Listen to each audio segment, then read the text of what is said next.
Rationalize the denominator. Recently in the trigonometry section of my pre-calculus class, we did this problem. Given an angle in standard position whose terminal side lies in quadrant 2, find the sine of theta if the secant of theta equals negative the square root of 3. Since we're being asked for the sine of an angle in quadrant 2, what do we know about the sine of angles in quadrant 2 of the unit circle? We know that the sine of any angle in quadrant 2 is positive, and that fact alone, with the answers given, lets us know what the correct answer is. But in actually working out the sides of the triangle, this is what they look like. With a secant of negative the square root of 3, we start with an adjacent side of negative 1 and a hypotenuse of the square root of 3. And the opposite side, using the Pythagorean theorem, is the square root of 3 squared minus negative 1 squared, so that's 3 minus 1, and so the opposite side squared is 2, so the opposite side of angle theta is the square root of 2. And based on this drawing and the calculations, we have sine theta equals opposite over adjacent, which is the square root of 2 over the square root of 3. Yet we don't see this answer amongst the multiple choices. Now we're going to rationalize the denominator by multiplying the square root of 2 divided by the square root of 3 by 1. And it's 1 in the form of the square root of 3 divided by the square root of 3. And multiplying out both the numerator and the denominator, we have the square root of 6 divided by the square root of 9. And of course the square root of 9 is 3 in the denominator, so we now have our rationalized answer. The sine of theta equals the square root of 6 divided by 3. And that's answer A. On SATs, ACTs, and other standardized tests, the answer choices will often be given in rationalized form. Here's another problem we did where we had a need of rationalizing the denominator.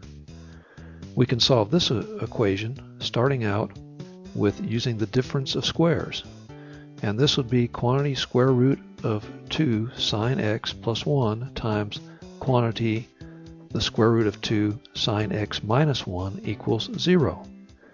This equation is solved whenever either factor is equal to 0, so we set each factor equal to 0. We have square root of 2 sine x plus 1 equals 0, and the square root of 2 sine x minus 1 equals 0. Now we solve for sine x in both equations. We subtract 1 from each side of the equation on the left and add 1 to each side of the equation on the right. The 1 minus 1 cancel to equal 0 on the left side of both equations. So now we have the square root of 2 sine x equals negative 1 and the square root of 2 sine x equals 1. Next we divide both sides of each equation by the square root of 2. The square root of 2 divided by the square root of 2 cancel to equal 1 on the left side of both equations. That leaves us with the sine of x equals negative 1 over the square root of 2 on the left equation, and the sine of x equals 1 over the square root of 2 on the equation on the right side. But over the interval of 0 to pi, the sine of any angle is positive because the value of sine in quadrants 1 and 2 is always positive. So the sine of negative 1 over the square root of 2 is unusable. So there are no solutions from this equation on the left. But looking at the unit circle here showing quadrants 1 and 2, where do we see the sine of an angle being 1 over the square root of 2? We don't see it on the unit circle. But we can rationalize 1 over the square root of 2 by multiplying by the square root of 2 divided by the square root of 2. Multiplying the numerator by the numerator and the denominator by the denominator, we have sine x equals the square root of 2 divided by the square root of 4, which equals the square root of 2 over 2, which we see up here in quadrant 1 at 45 degrees, or pi over 4, and also over here in quadrant 2 at 135 degrees, or 3 pi over 4. And this is where we see pi over 4 and 3 pi over 4, answer C, which we circle as our correct answer. Let's look at another problem. Rationalize the following expression. It's the square root of 3 times x over the square root of 5. Stop the lesson, rationalize the expression, then restart to see if you got it right.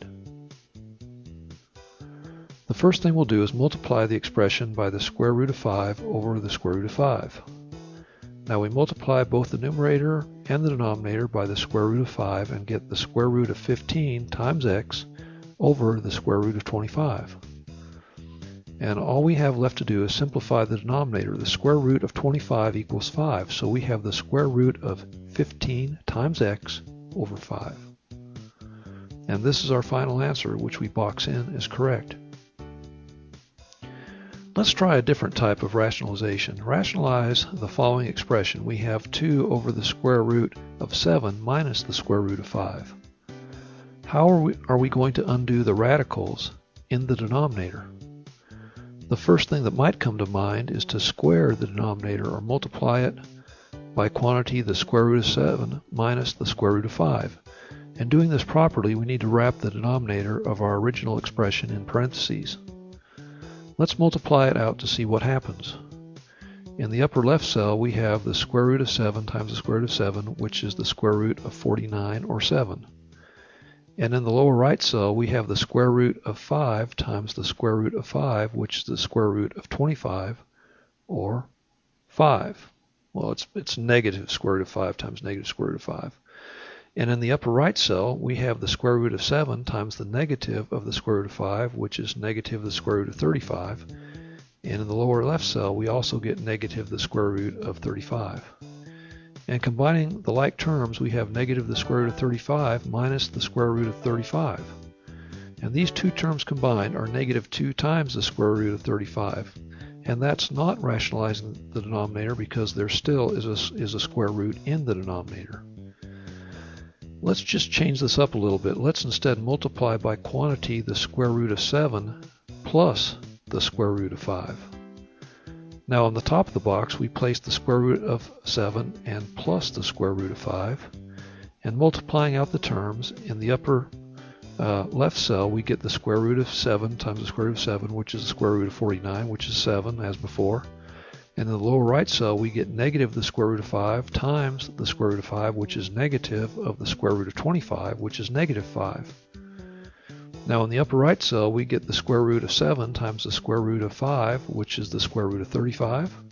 And the lower left cell, we have negative the square root of 5 times the square root of 7, which is negative the square root of 35. Now we combine the terms, so we add the negative square root of 35 and the square root of 35. And the negative square root of 35 plus the square root of 35 canceled equals 0. Next we will try to combine the 7 and the negative 5, and 7 minus 5 equals 2. Therefore our product is 2, and the whole denominator simplifies to 2. So we're left with 2 times quantity, the square root of 7 plus the square root of 5 over 2. And 2 over 2 cancel to equal 1. And we're now left with the square root of 7 plus the square root of 5, which we now box in as our correct answer. This expression, quantity the square root of 7 plus the square root of 5, is what is called the conjugate of quantity the square root of 7 minus the square root of 5. It's really using the principle of factoring using the difference of squares. Let's try to rationalize this expression. We have 10x over the square root of 2 plus the square root of 3. At this point, I invite the viewer to pause the lesson and try to work out the problem, then restart the lesson to see if you got it right. The way to rationalize this expression is to multiply the denominator by its conjugate, which is quantity the square root of 2 minus the square root of 3. We have to wrap the denominator of our original expression inside parentheses. What happens now is that we have the square root of 2 times the square root of 2 minus the square root of 3 times the square root of 3. And what that leaves is the square root of 4 minus the square root of 9 in the denominator. And in the numerator we have 10x times quantity the square root of 2 minus the square root of 3. And the square root of 4 is 2, and the square root of 9 is 3 in the denominator. And 2 minus 3 is negative 1 in the denominator. And all we have to do to get rid of the negative 1 in the denominator is bring it up to the top in the numerator, so we have our answer, negative 10x times quantity square root of 2 minus the square root of 3.